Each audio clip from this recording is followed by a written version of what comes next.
are hurtling toward the day when climate change could be irreversible. Rising sea levels already altering this nation's coast. China's capital is choking in its worst pollution of the year. 5% of species will become extinct. Sea levels rising, glaciers melting.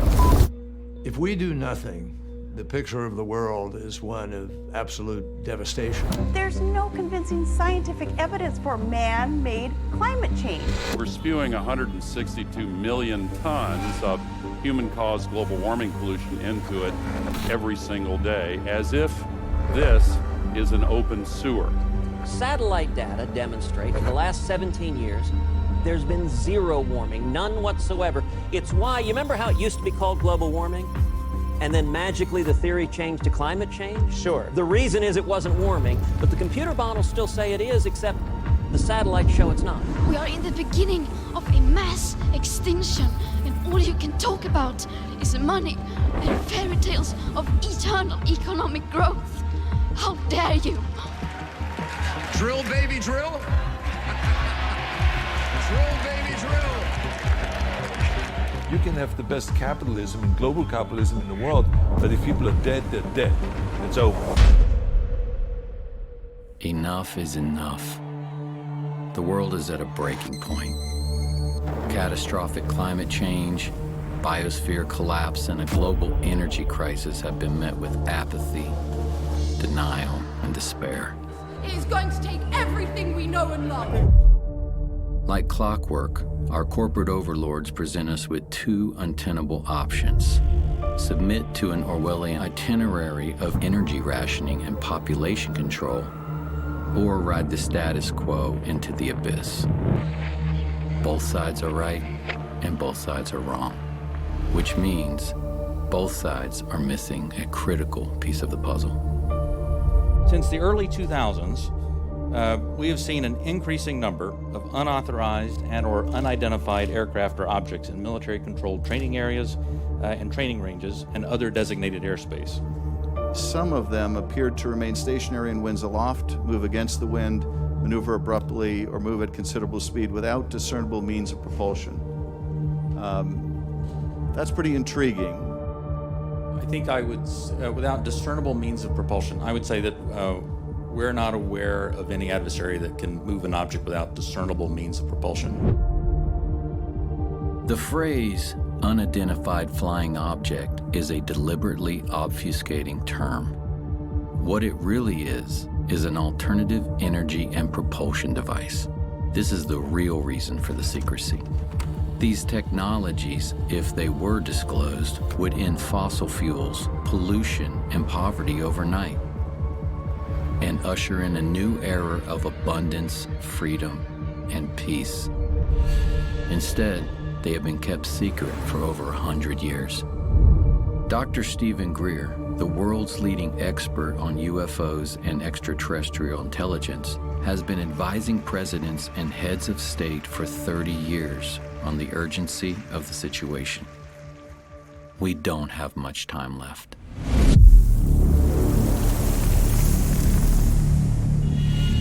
What is this lost century? This lost century is literally 100 years, more than that now, of technologies that have existed that have vanished. I mean, I was just recently in a meeting in Washington with the people who manage the black budget of the United States. They have no access to this material because between the late 1800s and now, the ingenious inventions and sciences that could have moved us off that extinction level path that we're on have all been ruthlessly suppressed, confiscated. And the only way that's going to change, it is not going to change in Washington. It is not going to change in a large corporation, unlikely. It's going to change by us, the people doing it. So it's about us.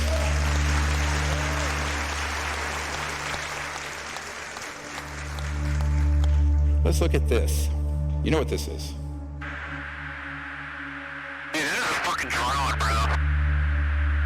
There's a whole fleet of them. Look on the ASA. My gosh. They're all going against the wind. The wind's 120 knots from the west. Look at that thing, dude. This is an alternative energy and propulsion device. These are things that have existed all the way back to the 60s. But the one that they call the Tic Tac here off the coast of San Diego, the white one, looked very much like this. These have been made by the Lockheed Skunk Works. And my favorite letter of all time, the head of the Lockheed Skunk Works, Ben Rich, look at the date on it, 1986. It was an answer to a letter someone wrote and says, are these UFOs man-made or extraterrestrial? He says, many of our man-made UFOs are really unfunded opportunities, meaning if it was released for public use, it'd be an enormous industry. Every meeting I go in Washington, I said, see that thing you guys are all talking about? That's Lockheed Skunk Works.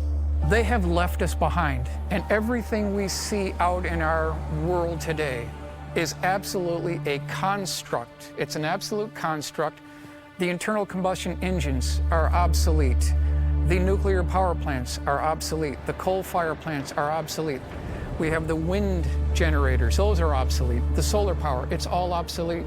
If we could follow the gravity research that the contractors and research institutions have been doing, we could see that bright future as well. So a lot of people say, well, how is this thing moving? There's no fuel on board. There's no nuclear power plant. There's no jets and no rockets. Well, way back in the 40s, Dr. Casimir, he predicted, and later it was proven in the 50s, what's called the zero-point energy field. Zero-point energy, or what Nikola Tesla called radiant energy, is the most profound and transformative gift that the quantum world offers us. The seemingly empty vacuum of space is actually a roiling sea of virtual particles fluctuating in and out of existence, and all those fluctuations require energy. If we could tap into this energy source, we would unlock a virtually unlimited reservoir of clean, free energy. Extraterrestrial spacecraft are known to harness zero-point energy. The U.S. scientists' understanding of what this was. It was an energy device that used zero-point energy. That's what they referred it to as zero-point energy. And it was connected in such a manner that this device could power, from a very small flashlight or a very small watch up to a city. And power was determined by what the demand on it was. The implications of free energy go far beyond bringing monthly electric bills to zero or running a car without gasoline. Most of the cost of making anything, from growing food to building a skyscraper, is the energy of pulling raw materials out of the ground, shipping, processing, shipping again, and so on. If the cost of energy goes to zero, the cost of agriculture and manufacturing becomes negligible. Other critical solutions, like water desalination to end drought or air purification, both of which are prohibitively expensive due to energy costs, would suddenly become viable in a free energy paradigm. A new world where humans live in perfect harmony with nature is possible within our lifetimes. But this would mean the end of oil, gas, and coal, as well as the centralized power grid and the global macroeconomic system, which will stop at nothing to protect the hundreds of trillions of dollars at stake. The consequences of keeping all this secret. We are in the process right now of doing something that I've termed planeticide, the deliberate killing of an entire planet with malice aforethought through greed and stupidity and power. All the damage we're going to see in a few minutes, totally avoidable. Every bit of it since the 1920s at least. And we can prove this. I'm afraid that the term planeticide is all too real. The ecocide doesn't really say it. We are in the process of destroying the biosphere, destroying a habitable world for certainly the majority of the animals on the planet. I'm an older guy. I won't be around to see the worst of this, but I have not just trepidation, but terror at what's going to be faced by my son's generation and the generations that come after him. When someone asks me how bad is the crisis, I kind of don't know where to begin. Because what does that even mean? Does it mean what is the threat to humanity? Have we reached some kind of tipping point? There are certain things that get under my skin or that especially alarm me. And one of them is the insect holocaust, for lack of a better word. The precipitous decline in the number of insects, the number of species, the total biomass of insects. A lot of studies put that decline at 80%. When I was a child, when we went on a long drive, especially in the summer, like we'd have to have the windshield wipers on from time to time to clear off the bug splatter. Like you just don't have that anymore. Insects are like the foundation of the terrestrial food chain. Like you can't have a thriving ecosystem without thriving insects. That this is the 6th great extinction that's happening on the planet, and it's 100% man-made, all of it. We have to all awaken, because of what's happened, I think we're like a frog being boiled slowly. And suddenly we're going to wake up and find out, it's too late. 150 species every day go extinct. Now, these aren't all animals, they're all kinds of species. The planet has been dying at human hands for a long time. A naturalist I like, J.B. McKinnon, he calls the world a 10% world as kind of a poetic expression of how much life has declined. So there's maybe 10% of the whales that there were 500 years ago. And the seabirds and the wetlands and the mangrove swamps, and the fish biomass. We don't even know what we have lost, although in some level we feel it. This is part of the despair, part of the alienation and the anguish that sensitive people feel. Ice caps are melting. The oceans are certainly going to rise. It could rise as much as 20 feet if we have the big ones melt. This is all the way back in 1958, and there was a full-page color ad in Life magazine. Everybody was reading Life magazine at the time. And it's by an oil company which was the predecessor of Exxon, which was called Humble. Each day, Humble supplies enough energy to melt 7 million tons of glacier. Here they're bragging about it in 1958. So this company gets rebranded as Exxon in the 1970s. And in July 1977, they have a meeting inside Exxon headquarters where their chief scientist, James Black, is showing slides that are warning that burning fossil fuels are going to eventually endanger all of humanity. They know this in 1977. Present thinking holds that man has a time window of 15 years before the need for hard decisions regarding changes in energy strategies might become critical.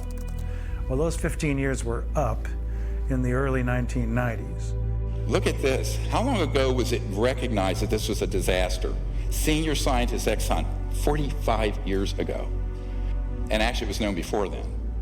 This is insanity. This is a civilization gone mad. These companies have really not been held accountable. We've lived in a fossil fuel economy now for more than 100 years. And it's just been accelerating. The amount of wealth has been increasing. You have situations now where the head of ExxonMobil goes on to become the Secretary of State, Rex Tillerson under President Trump. And I'm an environmentalist. A lot of people don't understand that. I think I know more about the environment than most people. So there is really very little accountability that exists. Many scientists, such as myself, have discovered that there are very concerted, well-oiled machines that provide false information, even to scientific and academic programs. It's called capture, where they try to rationalize away this problem and everything's fine. One company, Exxon alone, has funded more than 40 different groups to keep alive its campaign to deny the worst impacts of climate change.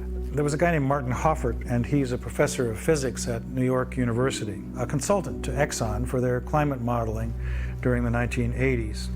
And he said this: the advertisements that Exxon ran in major newspapers raising doubt about climate change were contradicted by the scientific work we had done and continued to do. Exxon was publicly promoting views that its own scientists knew were wrong, and we knew that because we were the major group working on this. This was immoral and has greatly set back efforts to address climate change. Here's a case where the Canadian government ordered the scientists not to disclose the extent of it. So what you get in the media is a very sanitized version of this problem, which many people believe we may have already gone over the edge of the red line, how far we can go without a safe return to a sustainable civilization.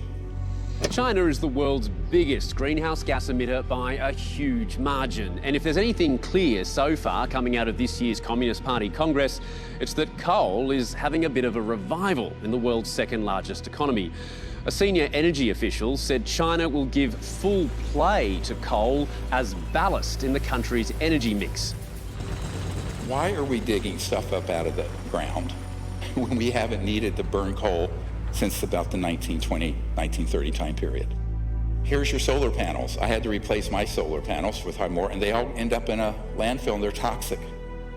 You know, we're working in a paradigm, whether it be fossil fuels or what is being proposed as new energy, that isn't going to work. I'm certainly not opposed to renewable technologies, but you know, they are dependent on weather.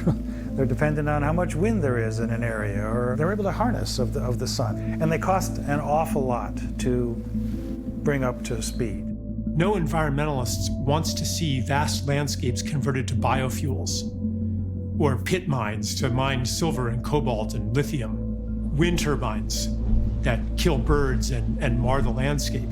This isn't what we signed up for. But this is what happens when we abdicate our relational care for every place and ecosystem and being on Earth and transfer that onto yet another quantitative cost-benefit paradigm.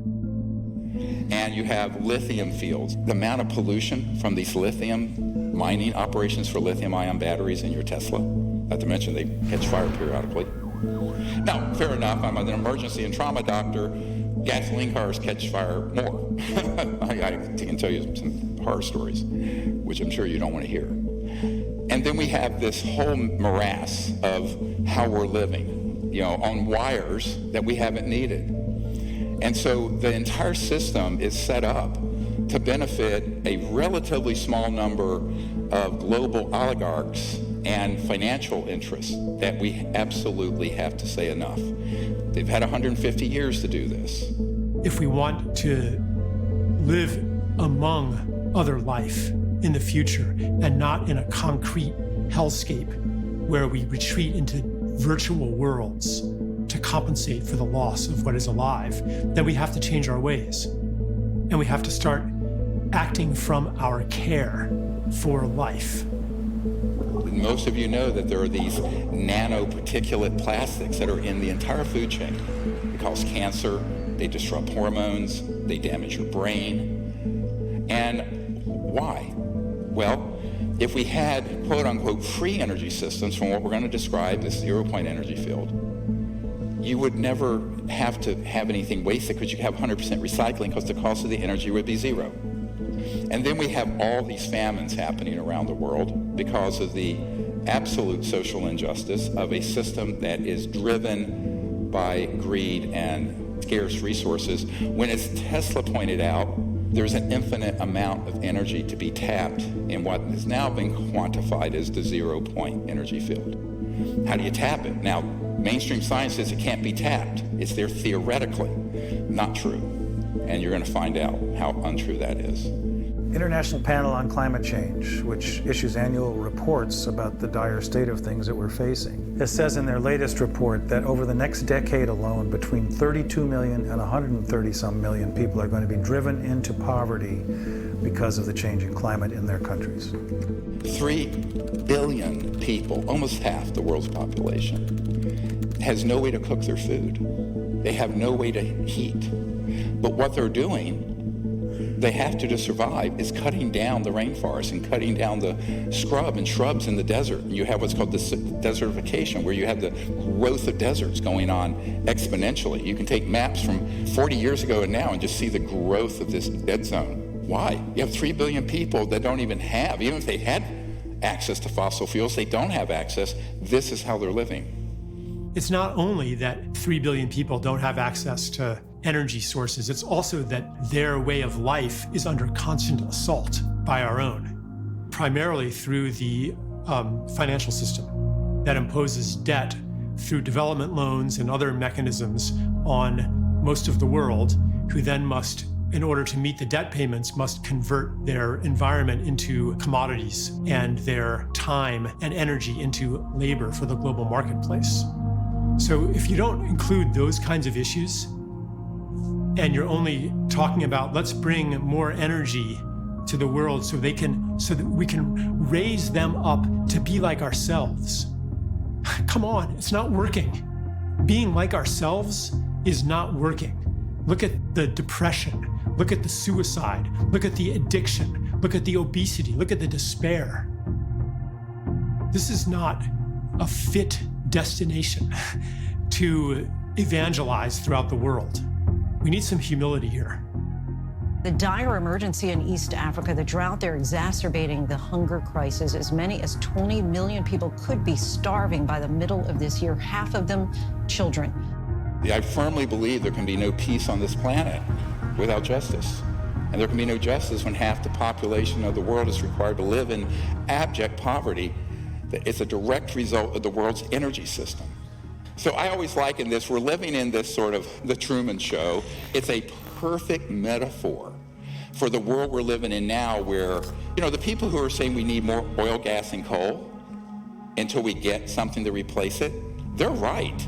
Look what's happening all over the world.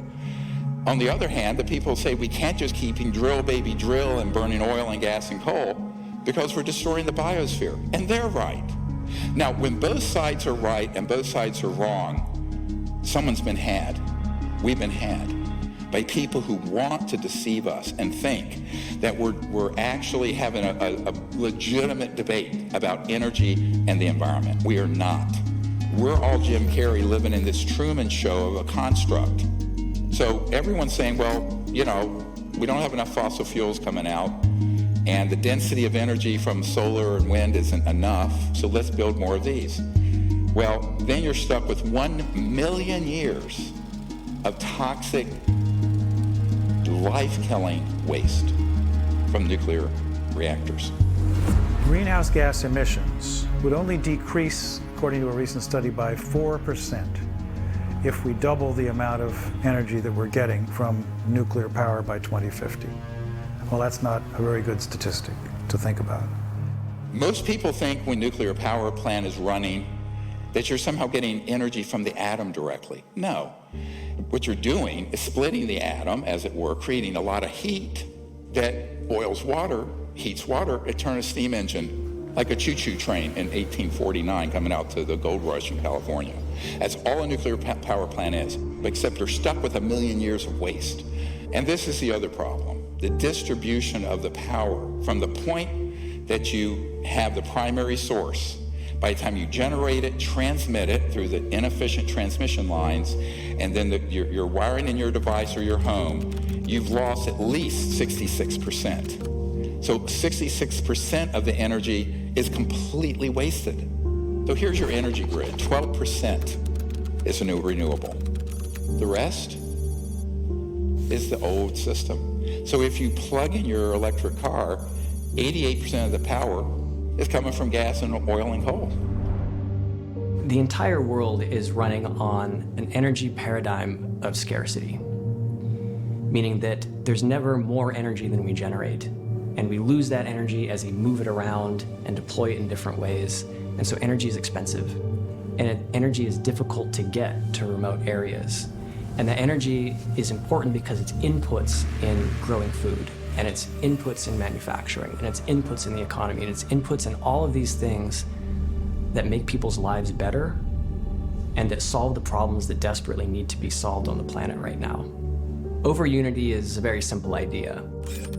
It's that you're getting more energy out of something than you're putting into it. And according to mainstream science, that's impossible. What free energy devices suggest is that there is a limitless supply of usable energy that's always coming into reality, and that we're not living in a universe of fundamental scarcity. So over unity is more than just a breakthrough that's going to live its life in a technical paper. It's not that.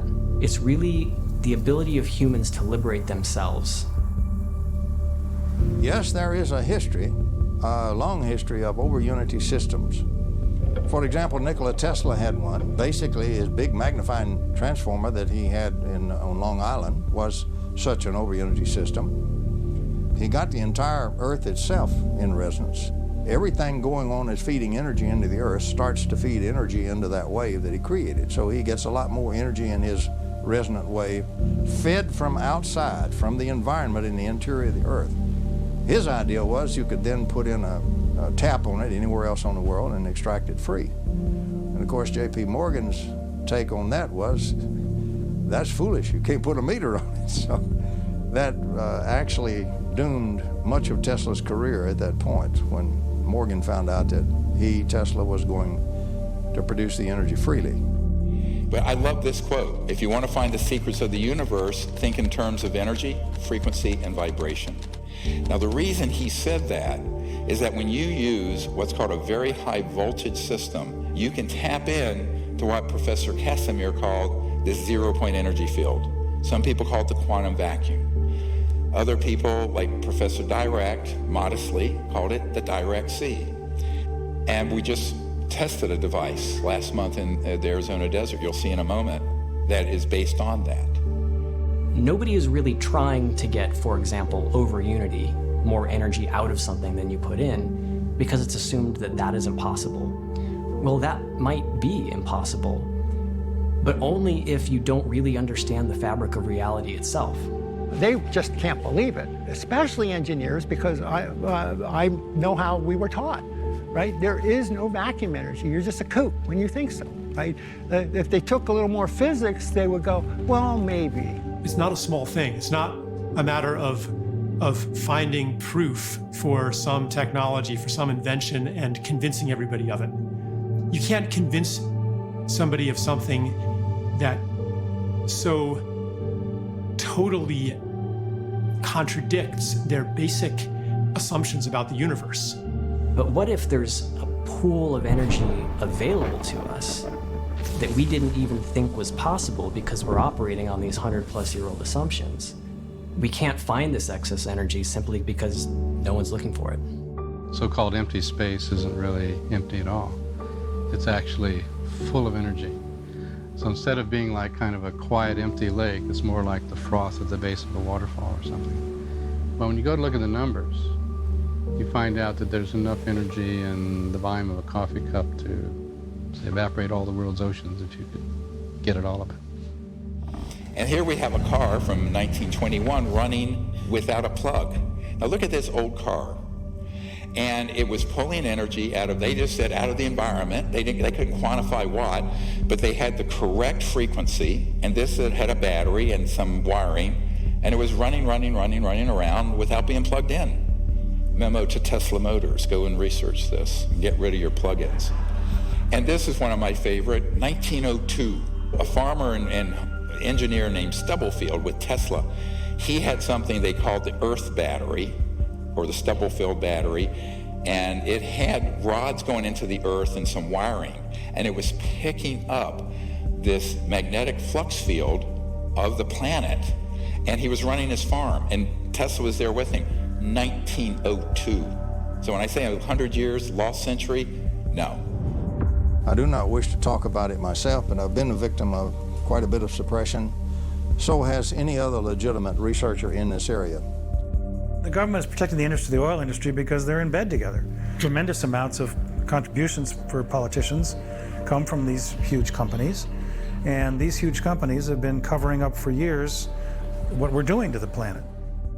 Today, we don't have so much big kingdoms. We have cartels. We have a whole set of cartels in an area, interlocking corporations, and behind this, we have a few people who are quite wealthy and who own most things. Any time we have a very powerful cartel or set of people that control a lot of things, that resists any means of changing its inflow of control and its inflow of funds and money and its power. You know, everybody's trying to be the big monkey. It's really as simple as that. Here we have all the methods. Some of these are common sense, but every one of these are ones I have encountered and investigated personally with geniuses, engineering geniuses and physics geniuses, but strategically impaired inventors. Black shelving. So someone comes along, they offer you $20 million for your device, it's a corporation, they put it on a shelf. Boom. National security orders. We're going to show you one from a man we just met with. Patent seizures. Financial entanglements from investors because they're doing their whole business and legal strategy wrong. Legal entanglements where they end up in court. Threats to the individuals. I had a guy under contract building one. All you had to do is have some thugs come in and say, you, your wife, you're dead, you stop this. And he stopped. And then scientific fraud. The more powerful the agency, the more powerful the group, the more powerful the cartel, the more they will resort not only to legal means, but to extra legal means to suppress their competition. For example, the greatest espionage in the world is industrial espionage between one corporation and another right here in America. They're the ones that hire all the spies and the spooky equipment and everything like that by far more than the intel agents do. And it's not one cartel, so there are many, many groups in energy, and each of those has become very powerful in its own area, and each one does not wish to see simple little electrical taps pulling out enormous energy from the vacuum. They would much rather see you burning a lot more oil and so forth. So there's something nefarious afoot. It kind of makes sense from, right, I'm threatening an oil monopoly and things like that. I said pretty early on, the problem is suppression. It wasn't really, how do I make a free energy machine? It's, how do I not get suppressed? Because what's the point? If you make it, you're just going to get clobbered. And then you have a really big one, media corruption. Well, why doesn't everyone in the world know these things have existed? Because, as you'll see in a little bit, the media at a certain high level have operatives from the intelligence community who kill stories on demand. And then the worst, of course, wet works. It's not totally mafia type stuff. It's not like, you just flat get shot. There's some of that. The typical threat's threat to the family, right? It's a typical mafia, right? It's not, just watch The Godfather, see how they work, right? There's an interesting record of people that have come up with new alternatives to the oil and gas industry who have met untimely demises.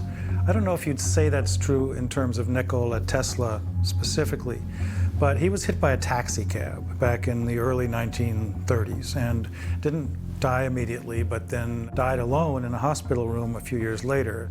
When they found out that Tesla had passed away in the Hotel New Yorker, they came in, they had the manager of the hotel open the safe, and they took all of Tesla's papers. So here you have an actual FBI document, and the Department of Defense is demanding they turn over what they seized in 1943. Now, this used to be an urban myth. Oh, well, he had these secret inventions and papers, and the government stole it. No, it's right here. That technology and what was in those boxes, what was written in those papers, we do not know, and we may not ever know. So they go in, the FBI takes it, and here the Department of Defense years later is saying, we want all those papers that you confiscated in 1943 upon Nikola Tesla's death. And then you have just flat out patent confiscation through national security orders. Look at this. This is 12 years ago. 5,135 inventions seized under national security orders. In 1971 list includes patents for solar photovoltaic that were subject to restriction because they were more than 20% efficient. The most efficient solar panel you can get right now in 2022 is 22.8%. These were way past that in, how many years is that? 51 years ago. Okay, we're not talking about an extraterrestrial spacecraft or anti-gravity or gravity control. We're talking about just a super efficient solar panel. Those are confiscated. This is one of my favorite statements of this report. One may fairly ask if disclosure of such technologies could really have been detrimental to the national security or whether the opposite would be closer to the truth. Yeah, we hear the words vital interests of national security. Well, what we're really talking about there in terms of Iraq, for example, in the early 2000s, which was all trumped up. There were no weapons of mass destruction. That's what was being touted by the media, Sir Judith Miller at the New York Times and others, to justify what we were doing to get rid of Saddam Hussein. But in fact, the only national security implication of that was the oil industries, what they get from it. But again, what does national security mean here? Oil, gas, petrodollar, Goldman Sachs, JP Morgan Chase. That's the national security in the abused, corrupt system. It's a policy that the military seems to feel is necessary for national security. However, at this point, we often wonder, 50 years after World War II and the Cold War, whether such sequestering is necessary, especially when fossil fuels are a major cause of global warming. So here we have a man. He was fired, Dr. Tom Vallone, he's a PhD physicist. He was a patent examiner, and he saw these amazing technologies being confiscated. This is not a conspiracy theory. And he blew the whistle, they fired him. You know, because he saw things that would save the planet. Now, this is way back in the 80s or 90s. Patent sequestering, which is actually called secretizing, public needs to know at least that every major military agency has a representative at the Patent Office. Patent Office in its current approach is it's actually breaking the law. It's trying to make happy the physicists who are with American Physical Society to keep them in power with their ideas, you might say, and withhold from public use good inventions that could solve our problems, like the energy crisis. Boeing had just finished some work on some propulsion system. Boeing had done it for the Air Force, and they finished the job. And then they applied to their customer at the Air Force for permission to use it on Boeing's commercial airlines, and they were denied. An example of the ongoing suppression of things that seem to be innocuous and a slight improvement in technology. So, you know, T. Henry Moray had a device, no input energy once he got it set up, output 50 kilowatts. He had multiple assassination attempts and finally was bankrupted in his lab. This was the 1930s. There is absolutely no question that T. Henry Moray had a system that produced about 50 kilowatts out of a 55-pound box. There's all kinds of skullduggery that happened there. The Russians even tried to kidnap him at one time. It reads like a James Bond movie, but it's real. It really happened, and it really happened here in the United States.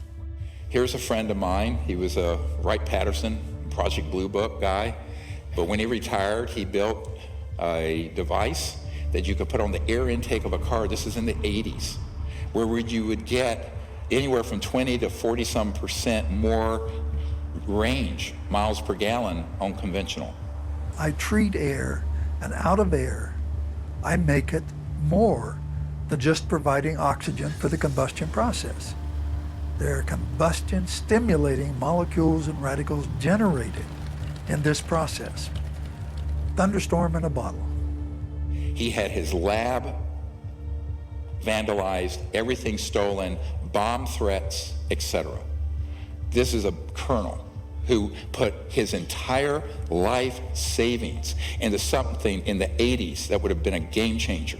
But it wasn't a free energy device. It wasn't something just running out of the 0 point. It would have just gotten more efficiency and cleaned up the air.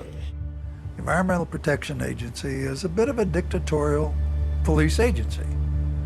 They call themselves a protecting agency, but they are a police agency.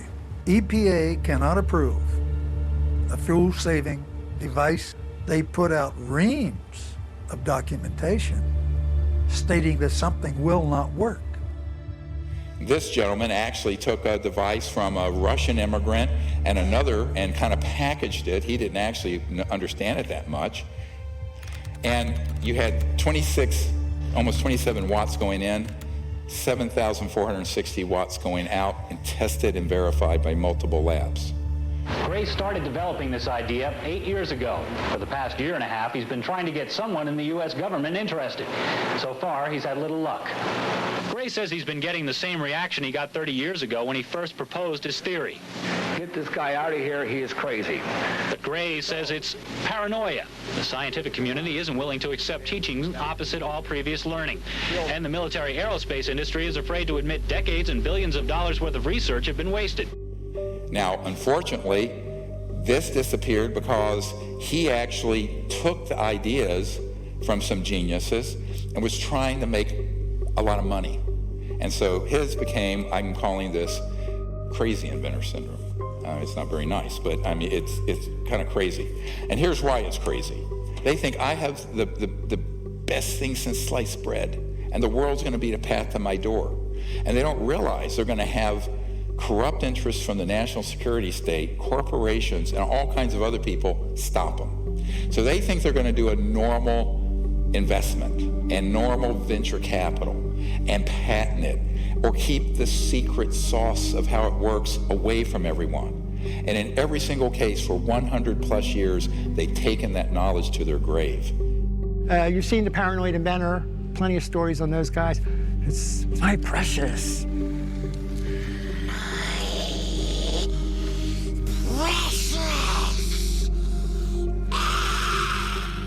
I can't share my secret. Everybody will take it from me, right? This paranoid, I have it, this is worth gazillions of dollars and everything else. And they're so naive, they have no idea. At first, they think they're the first, right? Have no idea the history of this and what happens to the others. So, having done that for 31 years now, I have been dealing with people with these devices since 1991. Almost all of them fall into some part of this syndrome, and it's a tragedy. You'll see the device, I'll have engineers come in and test it, they go, oh no, I'm gonna keep it secret, nobody can know but me, and I need to make a bunch of money, they wanna be the next Rockefeller of energy, and the next thing you know, they're dead, or the device is confiscated, or it vanishes in a buyout. So this guy had the same problem. He had a device, they have it there, still running, but they think that no one can know this but them. They're buying into the paranoia. My answer is open source it, dump it on the internet, blockchain, or any way you can. You have no patent, no intellectual property. The whole world knows about it, and every scientific lab in the world can reproduce it. We're going to get to this strategy in a minute. That's how we go. We got to do that.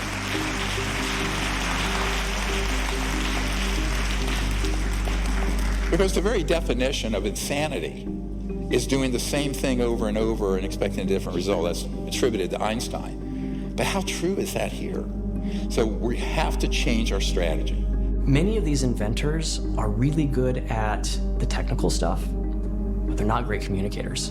This power is something I have given my life for you, the people. Now, set up this demonstration for y'all. You don't have to be a rocket scientist. They're not good at business. They're not.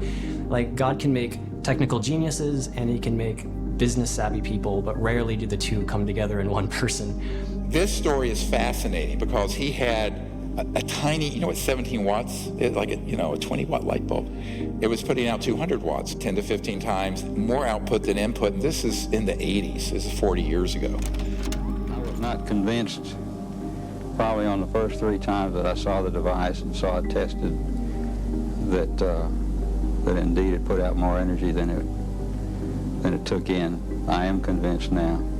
I was a little bit prejudiced, and like all people that come up with devices like this, you think they're wrong, and so you go down to prove them wrong if you're that interested. And I was not able to prove him wrong, nor were the people that I was with able to prove him wrong. And here's what happened. He kept the whole thing so secret. It was going through a patenting process, but even the patent application left out a lot of the secret sauce. Most of these inventors do this. Fatal mistake. And what happened is that it was all covered up, that he actually was taken to court. Patent office said, even though he had proof that it worked from multiple very esteemed scientists, patent examiners, that proved that the thing actually did as he said it did, and he got nowhere. He took this to his grave. Look at this video that you're going to see in a moment. Mr. Newman has been fighting for a patent for years. Many, therefore, considered it ironic when a federal judge appointed the former head of the patent office, William Schuyler, to decide if Newman's device did or did not work. Mr. Schuyler, who is also considered to be an expert on electrical engineering, didn't take long to make his decision. In a report of the special master, Mr. Schuyler states, evidence before the court is overwhelming that Newman has built and tested a prototype of his invention in which the output energy exceeds the external input energy. Therefore, there is no contradictory factual evidence. For the layman, that means the machine works. The expert then goes on to say, the Patent Office finding that such a machine is impossible is clearly erroneous. Mr. Schuyler also found that the Patent Office intentionally did not consider the formalities of Mr. Newman's application for a patent. Why wouldn't you go along, again, with a master that's former head of the patent office, who has credentials that the judge called outstanding? Why wouldn't you go along with the man that you recommended in granting a patent? You ask mean questions, don't you? I think you'd have to address that question to our present commissioner. Are you acting on his orders? You might say that, yes. There you go. Operability or utility is a rejection that virtually none of the patent examiners, and there's almost 5,000 of us, were allowed to use in any of our applications. The supervisor particularly always said that, oh, that's something only if you're dealing with energy inventions. So what we find is that throughout the patent office, that rejection for something that we personally would feel would not be operable was not a judgment we were allowed to make, except if we're in that security department that deals with energy and propulsion types of inventions. Here we have a brilliant device, again, almost 40 years ago. Look at the input and output. Test it over and over again. 0.3 milliwatts. Output, 223,000 watts. That's 22.4 kilowatts. That's plenty to run your car, your Tesla motor. Now, continuously output if needed on demand. So this little thing that looks like a cigarette pack, when he died, under mysterious, they said a heart attack, it's all kinds of evidence he was killed. This is real, usable power. It's stable. It is not transient. It is not noise. And it is not any other kind of spurious effect. This is a real effect. It's all coming from that little tiny box sitting behind the 500 watts of power. Behind the lamps, that little box is putting out all of that power, well over 500 watts, and yet it is receiving less than 1/3 of a milliwatt of input power. This is April the 30th, 1987, at about 10:30 p.m. in the home of Mr. Sparky Sweet, the inventor of the very first vacuum triode. This is a most historical occasion. I was altered when I saw it because my view was that you could be anywhere then in the universe. You could be in a cave, you could be anywhere, and you had energy. This was overwhelming to think that I could have energy and the whole world could have energy. That all of a sudden we were on an equality economically. We didn't have to worry about the energy sources.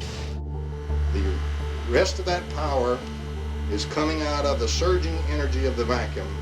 And this little box that you see right here, solid state, no moving parts, is the vacuum triode that's doing this very practical and historical work. He was shot at once with a silenced rifle from about 300 yards. The only thing saved his life was he was an old guy and very feeble. He was stumbling as he coming up the steps and he fell down. He just flat fell down on the steps, caught his foot and fell right forward. And as his head went forward, the bullet went right by where his head was. And of course, the assassin was never found.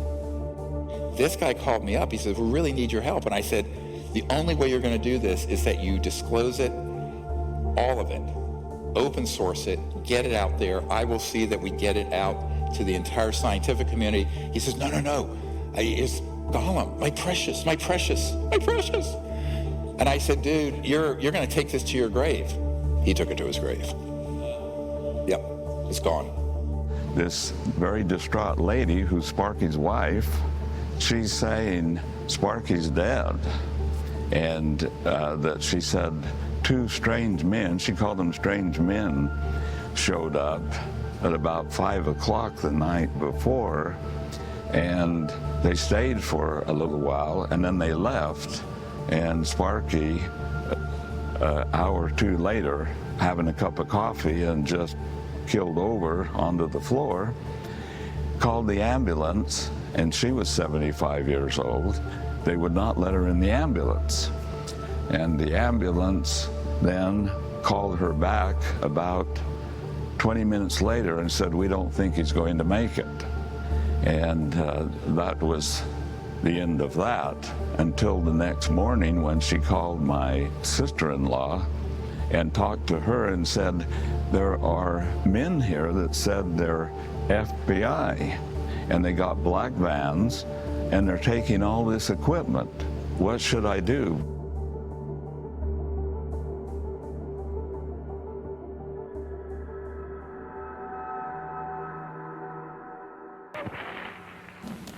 Good afternoon and welcome to this edition of Eyewitness Newsmakers. I'm your host, Doug Miller. On March the 23rd, chemists Stanley Pons and Martin Fleischmann rocked the world of science.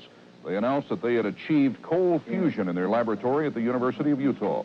The promise of a cheap and a plentiful energy supply grabbed the world's attention.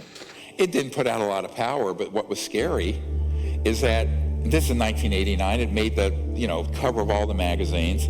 The way they took that avenue of discovery out of the scientific world is that there were people who were paid, who were corrupted through scientific fraud at MIT. Next slide.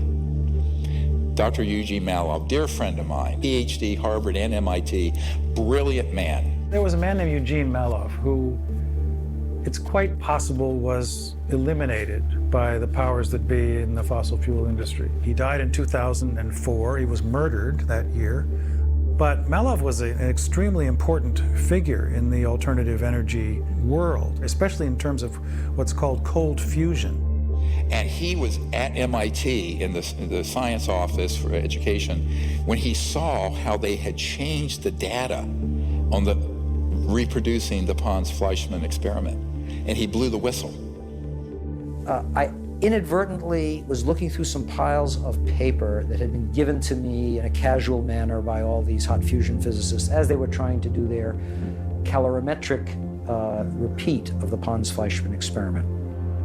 And to my utter astonishment, I can remember sitting at my desk in my study and actually seeing these two sheets of paper, one dated July 10th, 1989, and another dated July 13th, 3 days apart.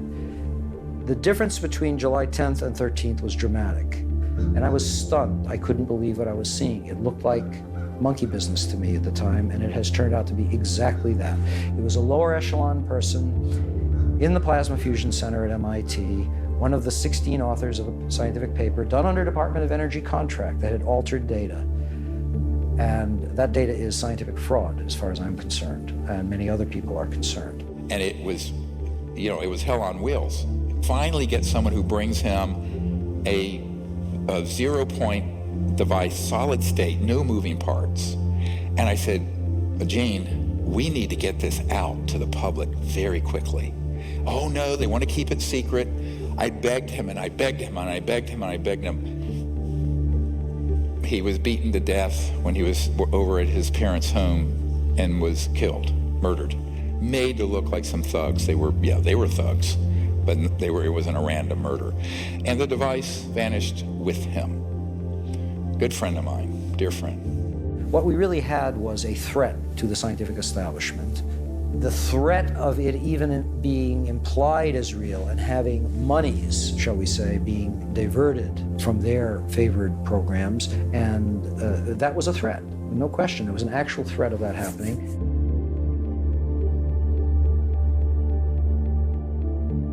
U.S. scientists making a huge breakthrough. A source tells CNN that for the first time ever, researchers have been able to create energy from a fusion reaction. Now, Laura, I could explain all of this in great detail, of course. But basically, it's a giant step towards a clean energy future without dependence on fossil fuels. This is the first time, by all accounts, they've gotten more heat out than they put in. Not so fast. This supposed breakthrough, announced just as we were finishing this film, is a total distraction. The net gain, 0.1 kilowatt, is enough to boil a kettle of water and not much else. But what is truly baffling is that they are not counting the actual input required to power the lasers to get the machine going. When you count the energy it took to generate the fusion reaction, it's actually a 1,200 times net loss. Furthermore, fusion reactions can generate heat in excess of 3 million degrees, which would ignite the oxygen in the surrounding air if a breach ever occurred. Everything about this is, at best, wrong, at worst, fraudulent. So why is this fake solution being pushed by every media outlet on the planet, when we have had real solutions hidden in classified programs for 100 years? Different people have different devices. Of the ones that have promise, there's certain themes that keep re-emerging. The first theme is torsion physics.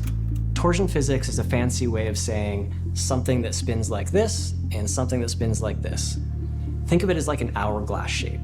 I think that it has to do with it representing the way energy moves in the universe. At the biggest levels, like the galaxy, it's a spiral. A tornado on Earth is this vortex motion. Our DNA is a stranded spiral.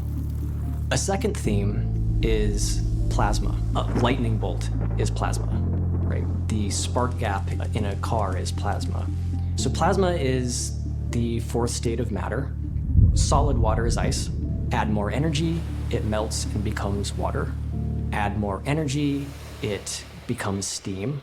And then if you were to add even more energy, say through running an electric current through that steam or through any gas, you end up with plasma. You can think of it as maybe this liminal state or in-between state between the physical world and the non-physical world, whatever that is. There's some evidence emerging that plasma can provide a shielding of inertia. So if you imagine that you're a UFO and you need to zip around at crazy speeds, you can't pump the brakes too fast, otherwise everyone's going to slam into the windshield, right? But if you had some sort of inertial shield around the craft, i.e. like a plasma shield, you might be able to eliminate the inertia surrounding that and keep the occupants safe. I think this is why the UFOs seem to glow. Plasma glows. A third theme is that of the ether. The conventional or mainstream understanding of the base level of reality is maybe the quantum sea, tiniest particles all bumping into each other. The ether conceives of this differently. It says that there's a kind of a fluid geometry that is the base layer of physical reality, and that to understand that fluid geometry is to be able to really understand electricity, magnetism, and gravity. And this, according to Tesla and others, is the key to really understanding what he was getting at with all of his wireless transmission of energy stuff. But I believe that we're going to see something like a return of the ether. It won't be called that, but it'll be something like that that's going to enable us to make much more progress in these areas in the coming century. This gentleman, he had a car that would run on water, but it had to be modified. A local inventor has discovered a way, hear this, to use water to run your car. It's a major breakthrough that will no doubt make motorists happy. And as Ralph Robinson explains, the Pentagon is also showing lots of interest in this project.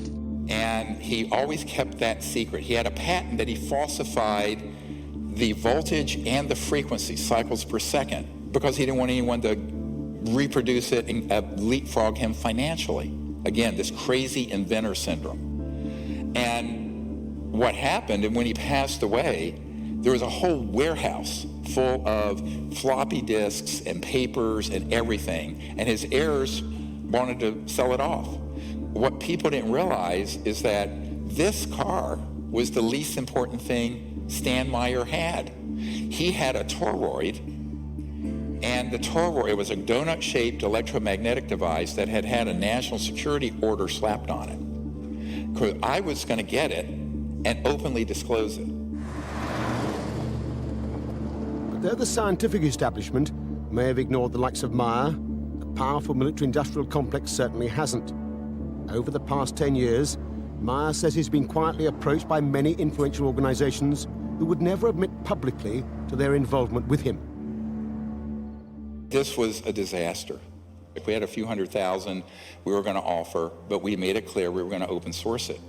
Well, they had a group, an engineering group from Michigan come in who had a lot more money because they had a big backer.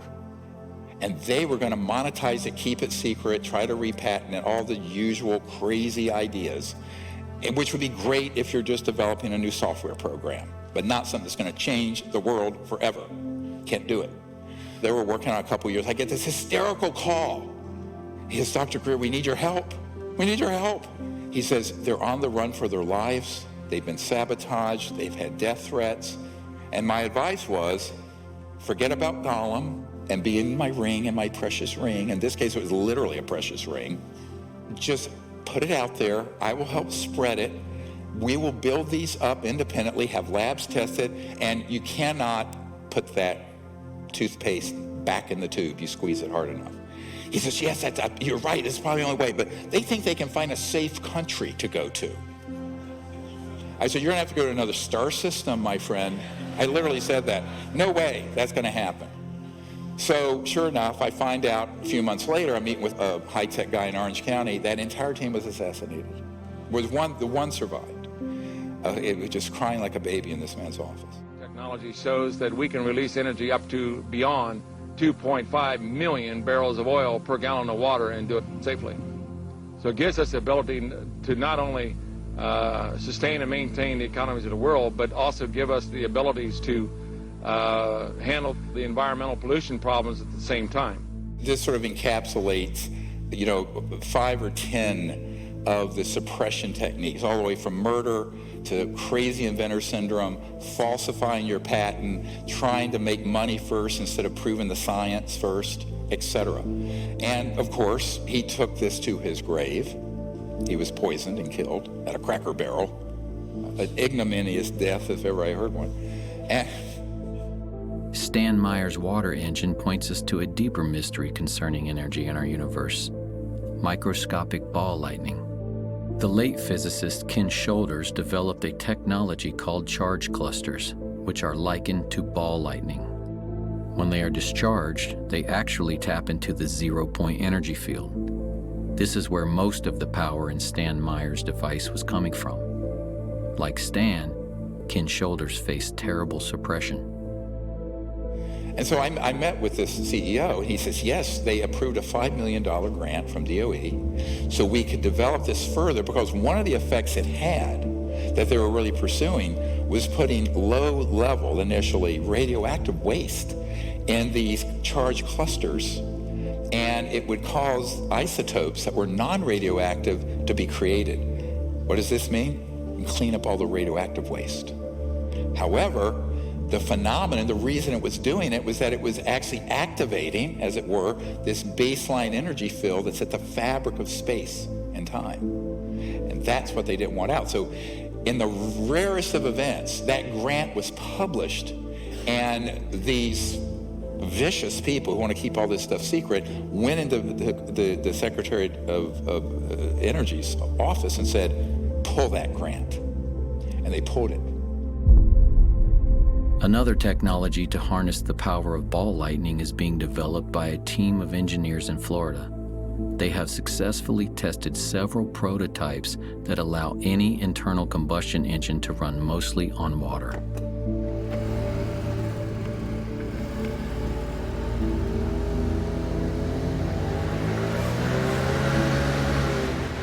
It's a little quicker, huh?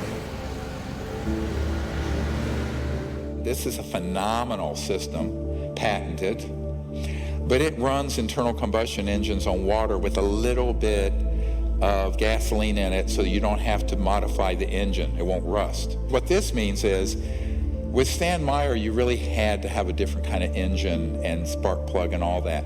This conventional spark plug engine, all of it, because it has enough of the lubricant and oil in it that it won't just freeze up the engine. And this is really what he's doing.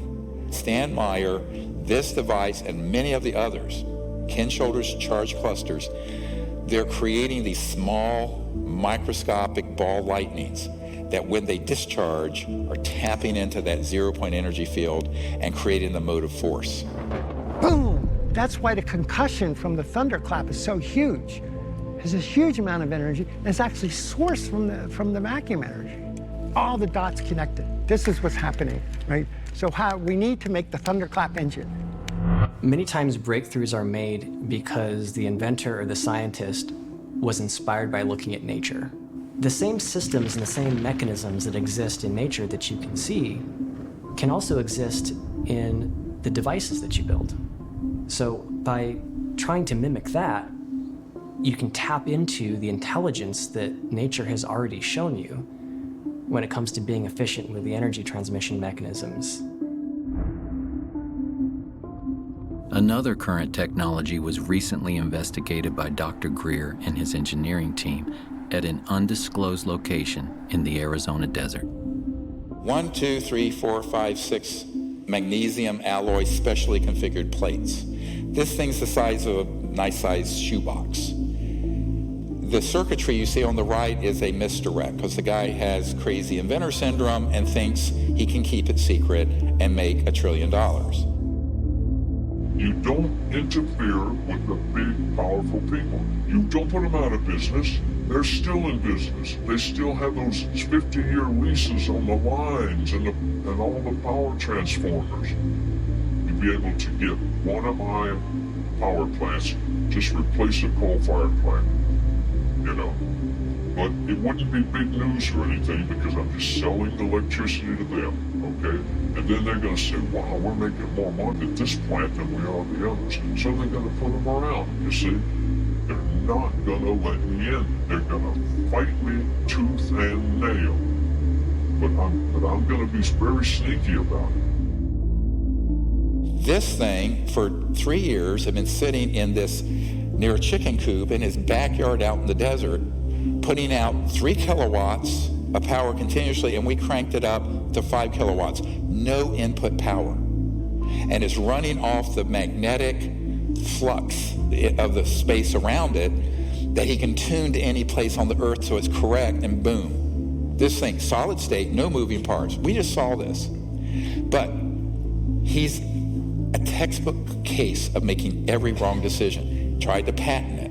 Well, you'll see in a moment what happened. He ended up getting put in prison for a week. He has had sabotage, death threats, murder of people around him. Yeah, I spent 8 days in that jail. When I went before the court, the judge said, come here, Doug. And he says, read this. You sign it, you go home. You don't sign it, you go to jail. And all it was is I will not ever in my lifetime, ever, through me or anyone else, if anybody else was manufacturing these, I'll go to jail. And here's the secrecy order he was slapped with. But look at the date. 1984. It's almost 40 years ago. So you're doing the same thing, patent office. People think this is a myth. No, here's a secrecy order. See, so I don't want to go through that again. I'm scared my family and everybody. So now what we're going to do, we're going to be very quiet. I'm going to build my 1 megawatt. It'll take 2.5 years to build it. Because it's very complicated. I gotta acclimate it to the earth.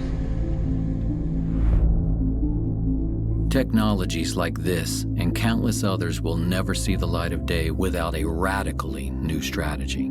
Dr. Greer is preparing to launch a multi-centered, state-of-the-art research and development lab that will develop zero-point energy technology, live streaming 24/7 for security and transparency.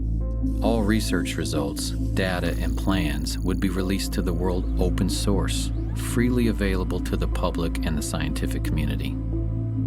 This will require broad public support to make this a reality. With this strategy, zero-point energy is achievable, but it is only half of what has been suppressed. Now we get into the really cool stuff. Look at the dates. 1919, Kapowski-Frost experiment, where they actually had high-frequency systems where things levitated, defying gravity.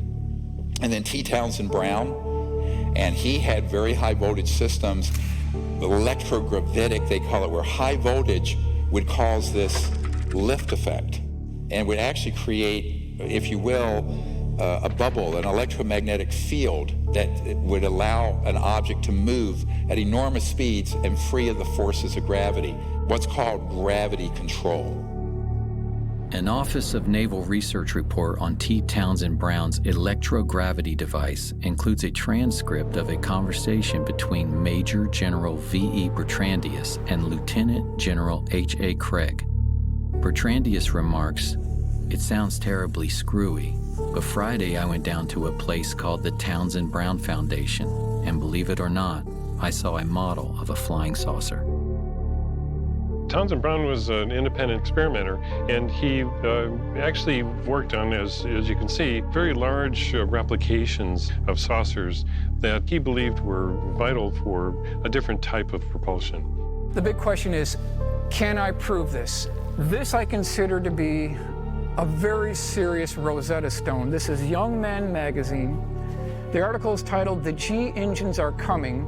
By far the most potent source of energy is gravity. Using it as power, future aircraft will attain the speed of light. Now, in this article, they give you the names, they give you the time frame, they give you the dates, they give you the defense contractors, universities, and research centers that are actively pursuing cracking the gravity barrier. They talk about the Lear Corporation, the Sperry Rand Corporation, the Bell Aircraft Corporation, all trying desperately to crack the gravity barrier. And it's clear from the eyewitness testimony, they've done it. And then we have Michael Schratt to thank for this, great archivist and historian. And he's found these journals that date from the 50s, one, 1956, where the big buzz in the aerospace industry was anti-gravity, quote unquote, the G engines, gravity engines. And this was actually in the open literature until they figured out how it really works and it all went black. Now, where did they get the technology? This was an interesting crash retrieval.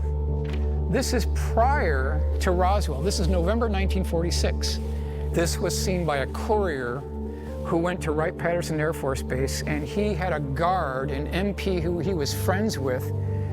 And this guard said, "You know what? I got something I want to show you." So he brought him into this facility at Wright-Patterson Air Force Base, and there was this craft sitting there. And this little red dot that I have here shows you the attempted point of entry.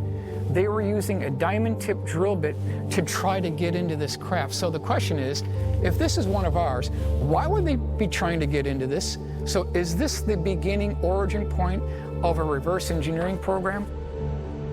You know, some of the UFO crash retrieval material, we've looked at it and we found that the materials used are very strange. When extraterrestrial material is recovered through military crash retrievals and its metallic structure is examined under a microscope, the metal is so pure that we could not replicate it, even in a vacuum in space. This is because extraterrestrial crafts are not manufactured on a Ford assembly line the way humans would manufacture something. Everything in the material universe has a frequency and a corresponding sound vibration that creates and sustains its being. Extraterrestrials manufacture objects by first creating a resonant frequency. For instance, the frequency of a flying saucer. This is a sort of vibrational blueprint that interacts with the substrate of the physical universe, pulling into existence from other dimensions atoms and molecules that then organize and condense into the structure of the object being created. In this way, extraterrestrial material is literally manifested into being, like transdimensional 3D printing or Star Trek's replicator technology.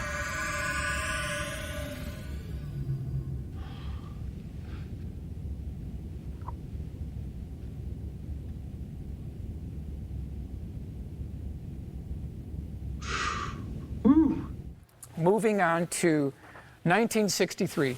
This is a Marine. He was called from Cherry Point, North Carolina, to an undisclosed location, and his job was to guard something there.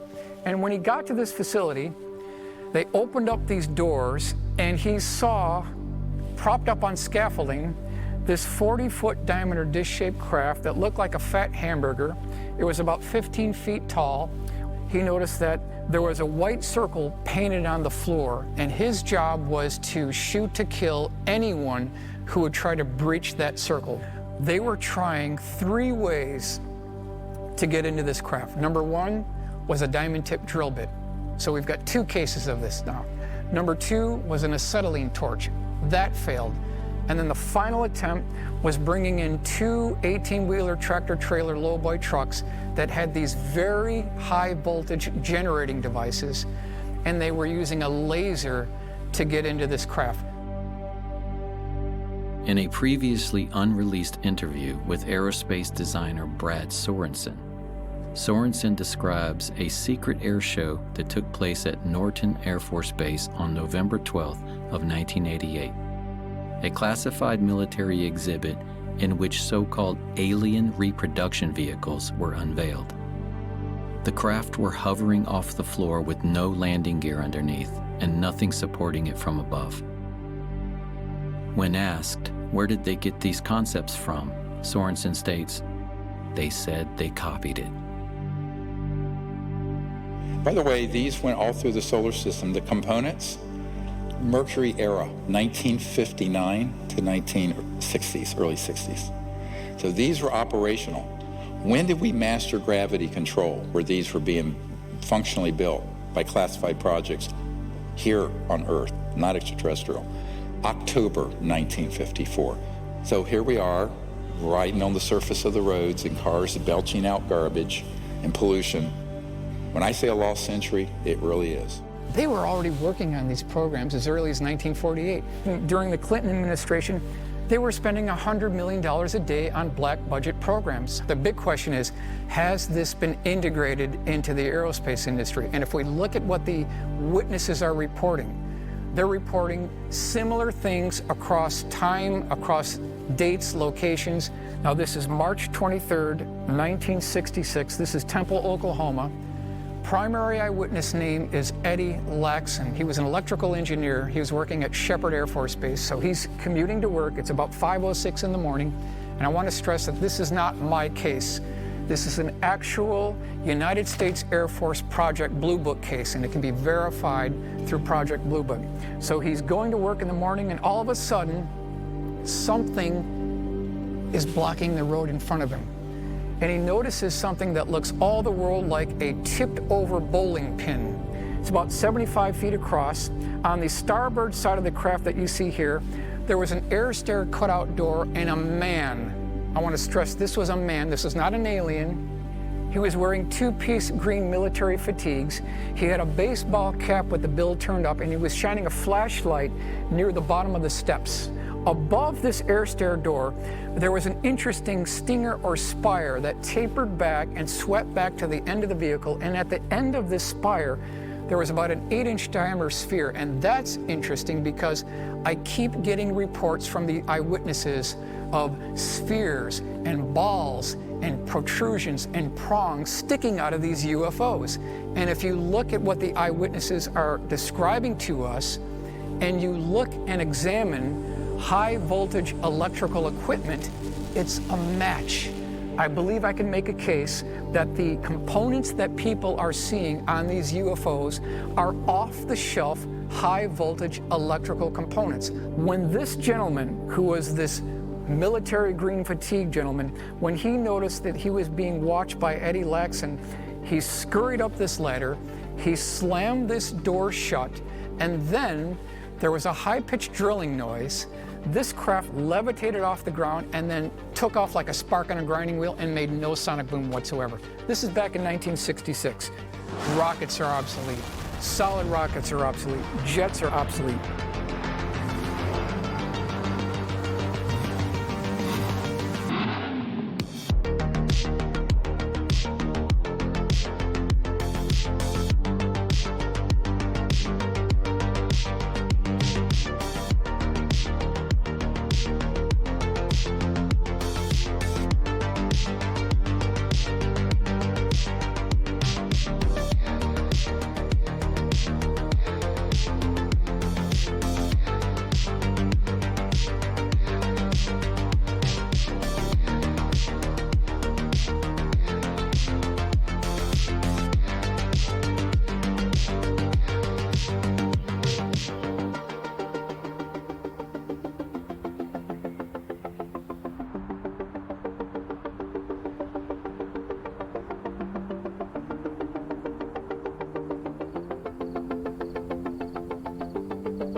So how can all this be true and we're still flying jets?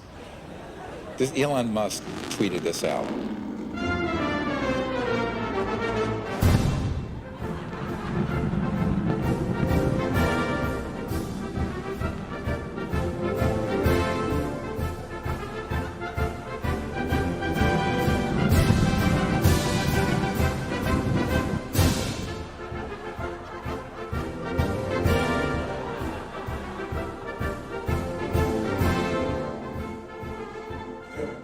That's all very comical. It's not comical when astronauts I know have friends that died in this, the Challenger tragedy. Flight controllers here looking very carefully at the situation. Obviously a major malfunction. We're awaiting word. They're holding their breath just, I'm sure, as everyone else is. In the center of the fire and the smoke, you can't see any form of what was once the shuttle. Here they are, going up on a Roman candle 40 years, 50 years, 60 years after we already had gravity control. This is the biggest cover-up and scandal in the known history of the world, full stop. We've already got the technology to do away with solid rocket boosters. We've already got the technology to take away completely liquid rockets. Why wasn't the Challenger crew briefed on this technology if we already had the breakthrough in 1954? And so then people get into, how can this be? I put this out a lot because it's a not declassified document. But you have an organization called MAGIC, M-A-J-I, Majority Intelligence Committee, and a few others that run these covert projects. They are beyond black. What do I mean? They're unacknowledged special access projects. I'm sure you also unacknowledged. But these are the projects that are off the radar even of the people who manage the black projects. So I call this beyond black. These are way off book. And this was a security alert with the distribution list back in the 90s. So I gave this some people in the Pentagon, like Admiral Wilson, who I briefed, who was the head of intelligence, Joint Chiefs of Staff, and they got inside the program. I'm doing that now for a whole new generation of people since the law was passed to get to the bottom of what UFOs are, or what they call now UAPs. Nobody calls them that. It's ridiculous. Let me tell you what a UFO, UFA, they make up these fake names that are obfuscating. Unexplained aerial phenomenon. Like ball lightning or something. No, it isn't. First of all, it's not unexplained. Secondly, it's not aerial. And it's not just some phenomenon. They're either man-made UFOs or extraterrestrial. That's it. Keep it simple. The hardest thing for the senators and the White House people and the general public, and particularly the media, to understand, or scientists, is that if this is true, how could it be that it has been kept secret from the people? They're very good at counterintelligence. So it's structured, as Eisenhower warned us, beware the military-industrial complex. In the councils of government, we must guard against the acquisition of unwarranted influence, whether sought or unsought, by the military-industrial complex. A very strong warning of what he saw coming, because he'd been living with it for 8 years. The CIA was only created in 1947, and the Pentagon and its generals were, gaining much more power and as the nuclear age progressed. And Eisenhower saw it. The combination of military power with industry. If you think about what the industrial part is of the military-industrial complex, the industrial is basically the fossil fuel giants and the chemical companies and the now increasingly the pharmaceutical companies that are running rampant and increasing their wealth by astronomical proportions. This is just the value of the raw materials. Look at these numbers, $150 trillion in oil. That's actually an underestimate now. 40 trillion in coal, $1 trillion in uranium. But that's just the raw. When you multiplier effect, when you take it from there to retail and creating the energy, it's many more hundreds of trillions. And that's what's being protected along with the Bretton Woods petrodollar, where they decided to make the dollar the reserve currency of the world, but it's called the petrodollar.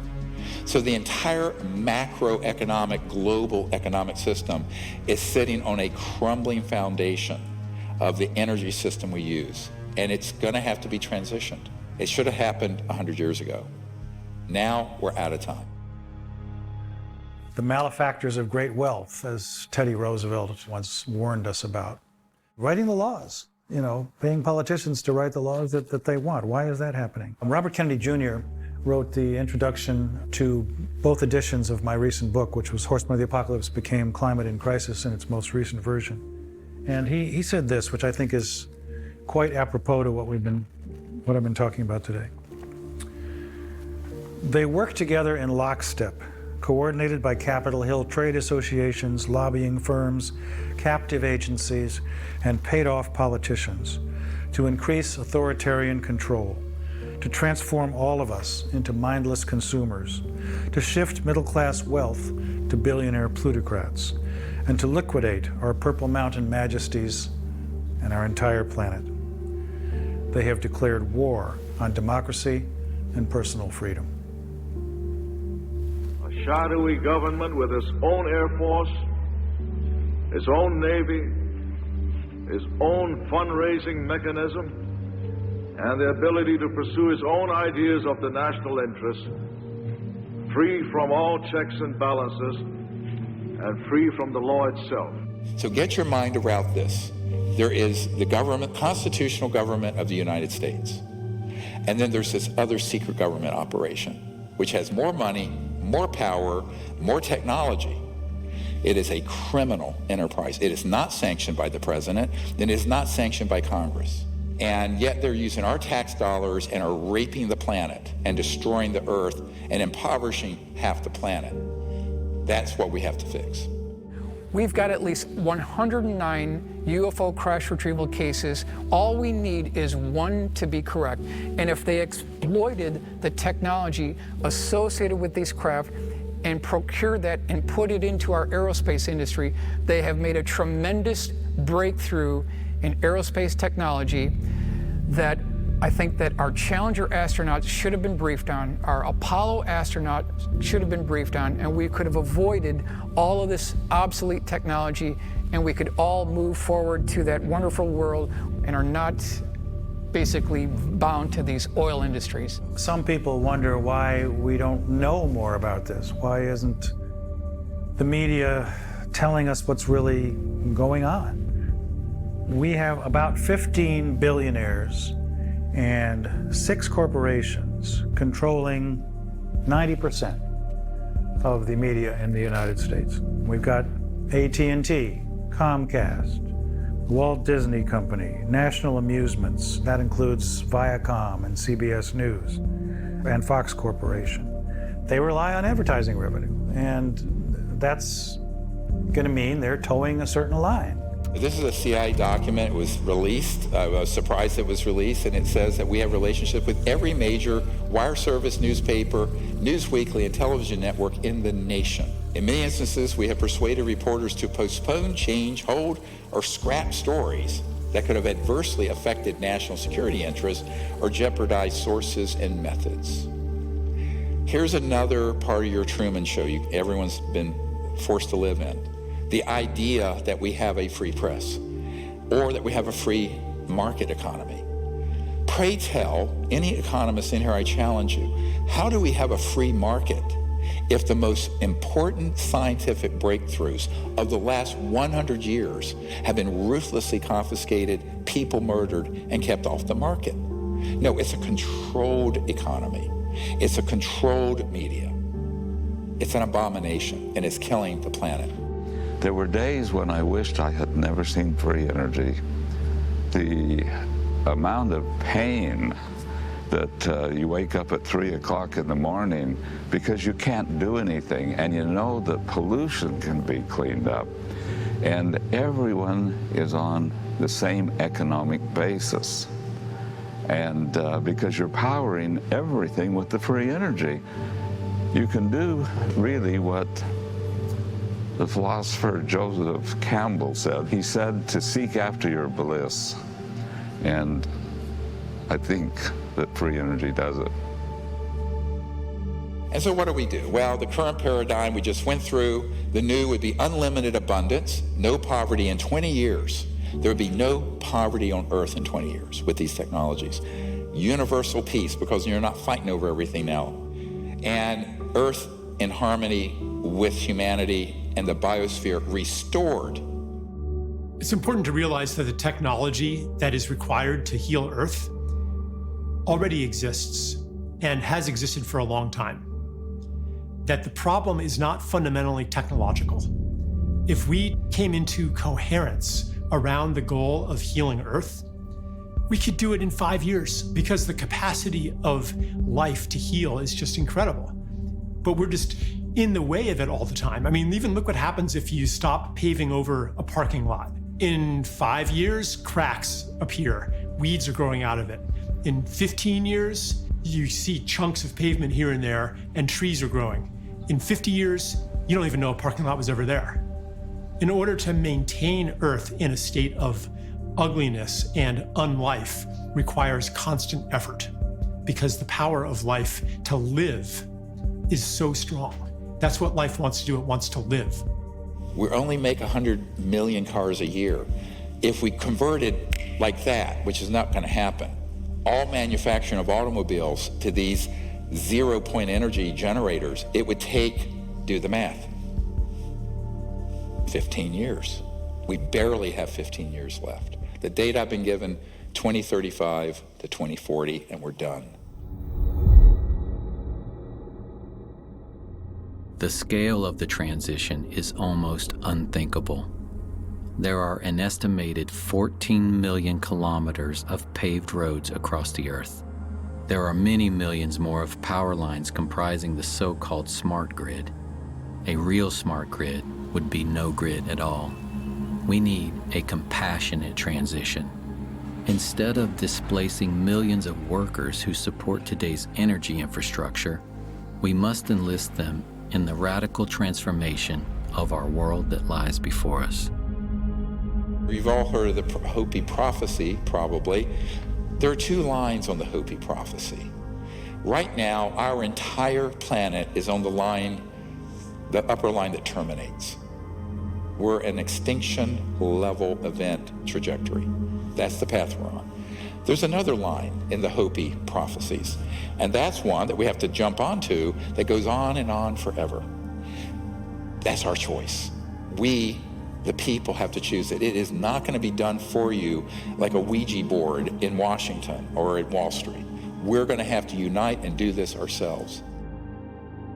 You can imagine a civilization that has figured out the over-unity question as being one in which the centralization of power, and therefore the centralization of the inputs necessary for the growth of civilization, becomes more decentralized. So rather than these power stations that are clustered around big cities, you can have energy generation mechanisms in every home. And this is why it's a new world, because it's the power to the people. And what it means, it's literally not just electric power and energy, but actual political power. And in the industrial era, from the 1800s to now, it's gotten more and more concentrated. This is going to return the power to every village and every person. Even the deserts shall bloom, as it says in the Bible. And in Africa and around the world, they're going to leapfrog past where we are with all this electricity and wiring and power lines and power plants like they did telephones. They went straight to cell. But this is a bigger leap where all over the world, all these impoverished areas, every little village and community will have its own energy generator for pulling water out of the humidity of the air. We have the technology to do that now. Why isn't it used? Because it uses a lot of electricity, which is polluting and expensive. It'll be a global village, all interconnected, but also all self-sufficient. Complete local self-sufficiency with no pollution. That's the world we could have had beginning in the 20s. 100 years later, may I suggest we accept it. It's time. We are 100 years behind where we should be right now.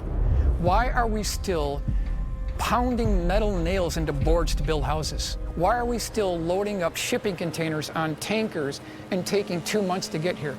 This is all a construct. And why I call this a time snap? A time snap is when things have gone so far off track. The only way to fix it is for the people to unite, come up with a totally different strategy where in a decade to 2 decades, we make up for 100 years. It can happen. And, you know, if nothing else, humans do want to survive.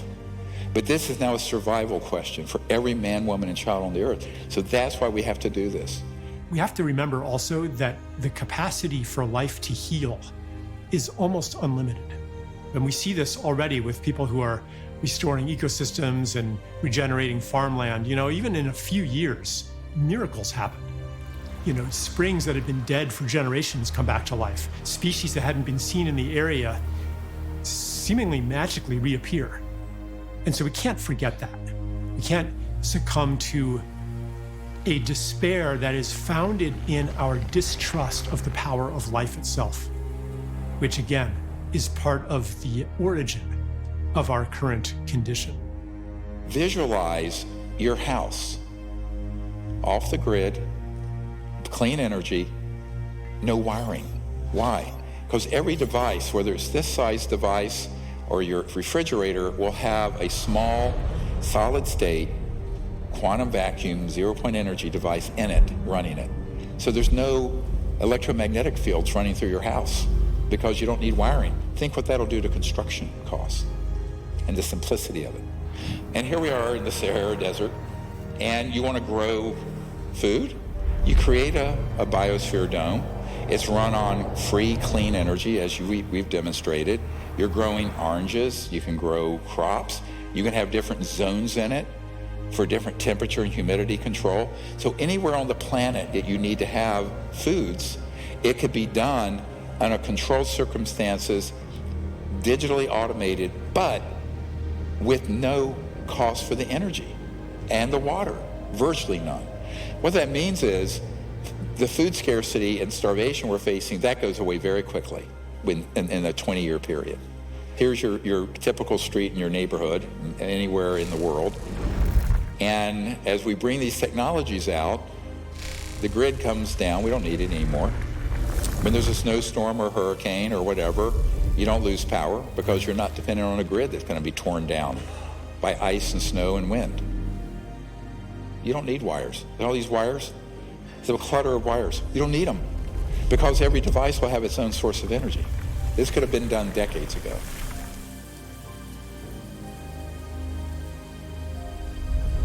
As we bring these out, all these freeways will be replaced. All the lines and power lines will go away.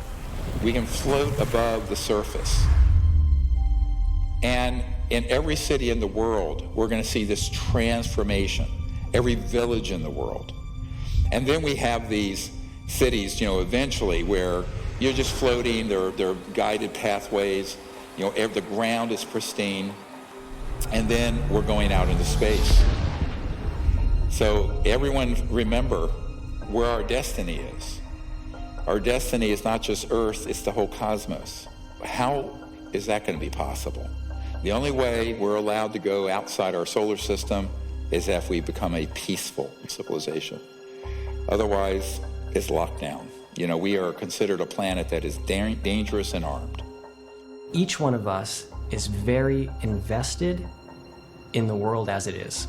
We've built careers, relationships, and goals based on a world that doesn't include ETs and anti-gravity and free energy and healing devices and all this cool, abundant stuff. And so we need to understand and really know if we are ready for that investment to be disrupted. So one of the most powerful things that any of us can do is to look in our own hearts, imagine the world that could be, and ask ourselves, are we ready for that? If the answer is yes, then hold that readiness in your heart in all the excitement that it's due. If the answer is no, if there are some lingering doubts or fears or concerns, then go into that. Follow that. That's an important thread that you can follow back to something inside of you that needs attention. It's that obstacle that may be keeping us from living in this new world. At Rendlesham Forest, in the Air Force Base in 1980, a roughly pyramid-shaped craft landed. You've all heard this account probably, but I'll recount it for you, and the part that's classified you don't know. There were these kind of luminous beings that literally teleported, floated outside this black pyramid and communicated with these Air Force officers. And the ET said, "We are your descendants who have become interstellar, but we are from 500,000 years in the future. And we are now here." They basically materialized, time traveled to 1980 because this was a covert nuclear weapons facility that, if that had been disclosed, could have triggered World War III. And saying, you've got to stop doing this. If you stay on this path, we, your children's children's children's children, 20,000 years into the future, we won't exist. That was 42 years ago. So they have been warning these civilizations from other star systems. Some of them are our descendants, not all, but some are. The key thing to remember here is that the fact that that happened is a message of great hope. It means that there is a chance, a good chance, if we reach into our higher consciousness and we go forward with a strategy that isn't based on materialism and greed. This is a massive undertaking, my friends, but I'm convinced we can do it, but we have to completely rethink how we live, how we act, and the whole business model of what we're doing. And if we do that, here's the world we're going to have. We will be remembered as the generation that pulled ourselves off the extinction line of the Hopi prophecy and moved on to the one that goes on forever.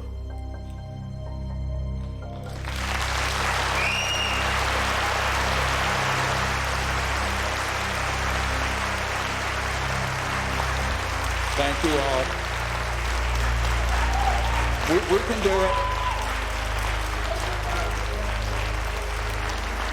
Nelson Mandela once said, "Our human compassion binds us the one to the other, not in pity or patronizingly, but as human beings who have learned how to turn our common suffering into hope for the future." We have every reason to have hope. The solutions already exist. If we come together as one human family, we can reclaim our lost century.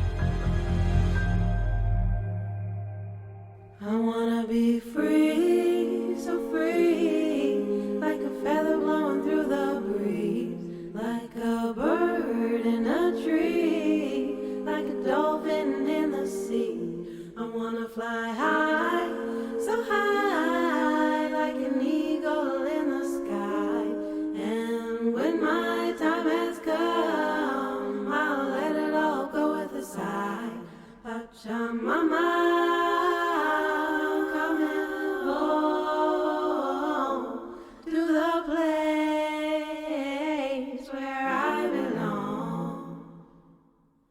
Pachamama, coming home to the place where I belong. I wanna be free, be me, be the holy being that I see, not to rise and not to fall, be at one with love and all. There is no high, no low, except inside your heart, and be just who you are. Pachamama, coming home to the place where I belong. Pachamama.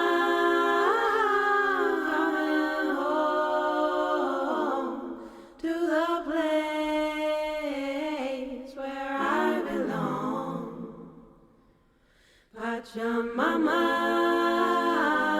coming home to the place where I belong. Pachamama.